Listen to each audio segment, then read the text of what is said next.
If there is an environment in need in this country related to indoor air quality, there is no more one population in need than that of schools.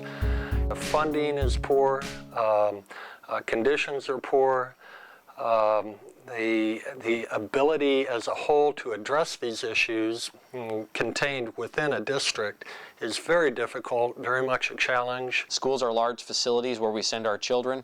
These large facilities are often under tight budget constraints, and history's shown that the first thing that gets cut is the maintenance budget, and so that can result in indoor air quality issues, especially molds. Schools are getting hit with mold claims at a time they can afford it the least. They've got difficulty paying their teachers what they need to be paid, and so mold claims at one point weren't a very large priority.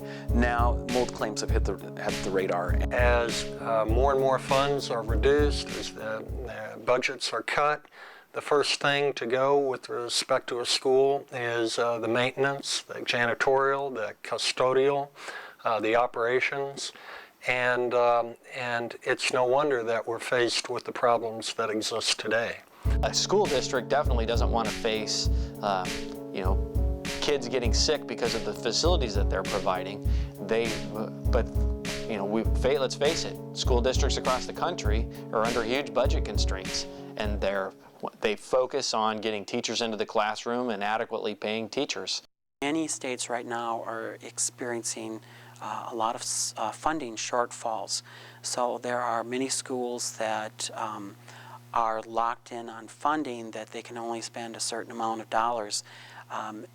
If there is anything that individuals can do at the local level, it probably would be local referendums, but then that would mean increased tax levies to support school-based projects. In some cases, in the long run, that would be a better thing for the school to modernize some of their equipment. But again, you have to realize that that's tax dollars. The issue of schools and air quality is a big one. I mean, after all, it's our kids. Right? And everybody's concerned about their kids. And our kids have to have a healthy environment to learn in, a healthy environment to be in. They're in there for a while. So you don't want them getting sick. I mean, they get sick enough anyway. I mean, one kid goes to school with something and pretty soon all the kids have it. You have conditions in a classroom where you have so many people, you've got poor ventilation. In effect, the air that one child is breathing is exactly the same that the other is exhaling.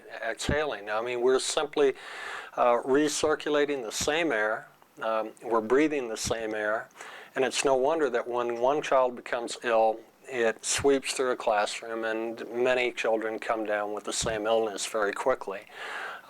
Many viruses are definitely can be transmitted, airborne, and as such, it's no wonder that we have so many problems related to school illness with children at the same time within a classroom.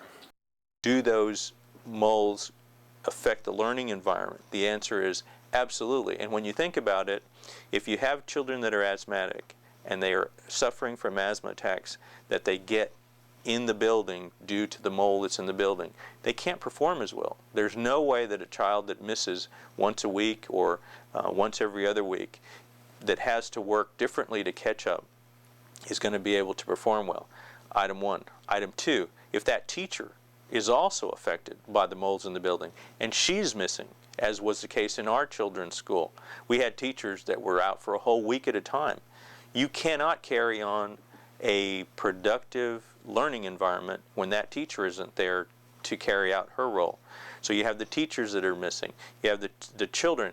I know that when I have a cold and I'm constantly blowing my nose, or I have a headache due to the allergic reactions that I get either to molds or to any chemical, if I'm suffering from those activities, I don't perform near as well as when I'm feeling well.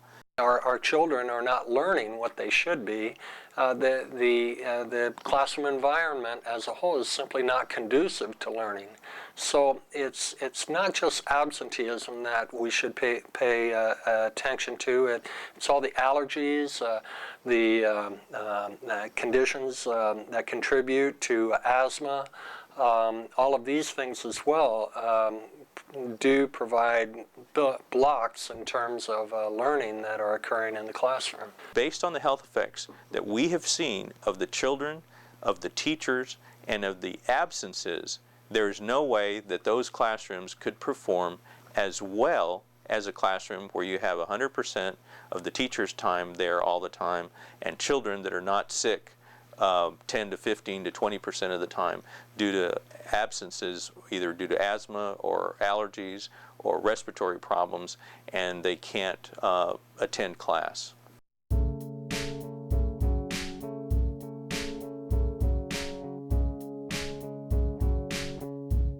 At the school level, there is an increased awareness of what they need to do in order to avoid a mold claim. Part of that is getting their maintenance operation informed about what causes mold to grow in the first instance. We all know what causes mold to grow. Mold needs a food and a water source. And a food can be any carbon-based material, and it needs water, and it doesn't need a great deal of water.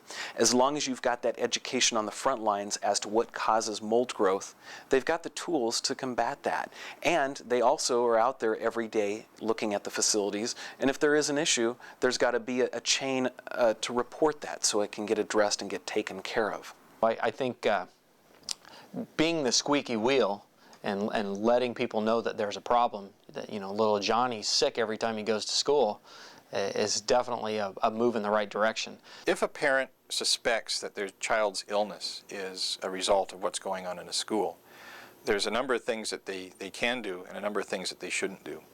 And I've seen it happen both ways. I mean, logically, they should take their kid to the doctor, talk to the doctor about the suspicions and what might be going on in the school, and try and get a handle on what it might be. I mean, the doctor may check the kid and say it's a virus. And that's all this whole thing was, is a virus.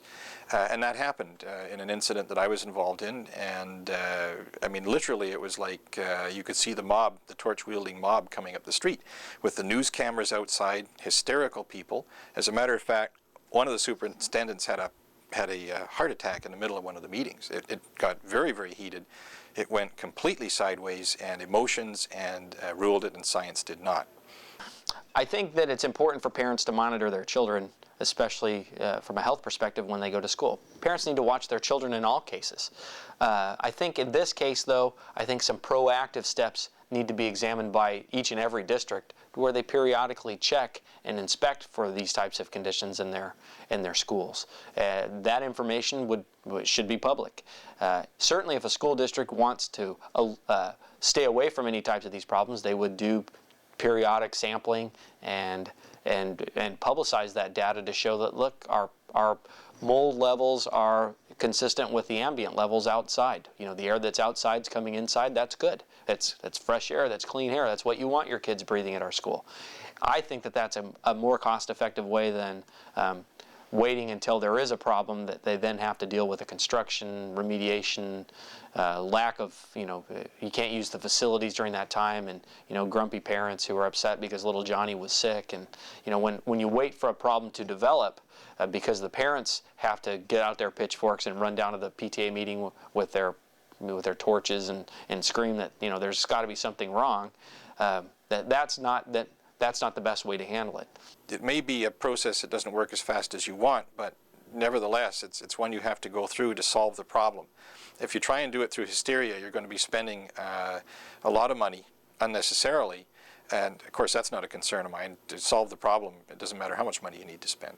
But it slows it down. It slows the whole process down, because everybody seems to be more interested in covering their backside than they are in resolving the issue, and things get passed around and it just doesn't go anywhere. So, and nobody wants to deal with a hysterical parent. Parents need to be wary about wanting to enter the investigative process and to take their own samples. Sometimes that can be as problematic as not taking any at all.